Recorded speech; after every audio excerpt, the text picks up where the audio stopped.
Assalaamu alaykum warahmatullahi wabarakatuh. Ashama harka fuune warroonni amantii biroos akkami nagaa jirtu hordoftootaa fi kabajamtoota kiyyaan isiniin jecha egaa ka viidiyoo yeroo darbe isinii hojjedhe irratti namoonni hedduun hin amanne injirtii qaalittiin akkanaa warri jettan jirtanii maqaa dhowwaan hin barbaanneef qaalitti jechaara qaalitti jedhan warri jimmaa maqaa yoo yaaman irraachi dabsee tanan qaalitti jedhamu.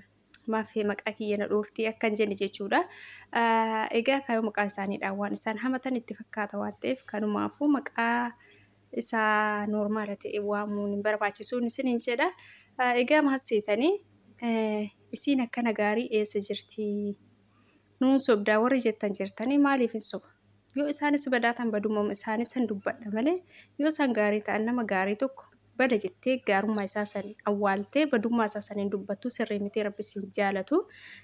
Maaliifi anis namni hamaan manni hamaan na qunnamee jira jechuudha. Isinii galee nagahee jira carraan kiyyaa yeroo sanitti jechuudha.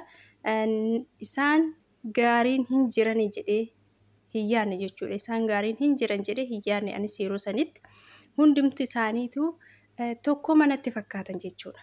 Subhaanallah tokko manatti fakkaatanii isiin jechuudha. Wallaahi anuu yoo san hamtuun akka isii sanii hin jirti jedhee hin yaadne.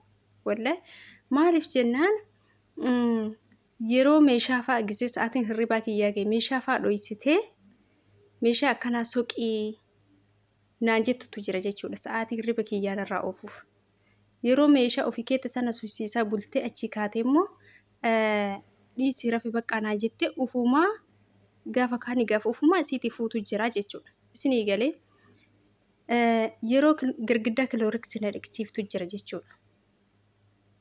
Isinii galee deebitee ammallee odumaan kan hojjedhu maal jettadhaan agarsiisi waan hojjetaa oolte jettee takka yeroo irra deemee itti agarsiisu jira jechuudha. Yeroo akkasitti sooftii riddee ilaaltutu jira jechuudha.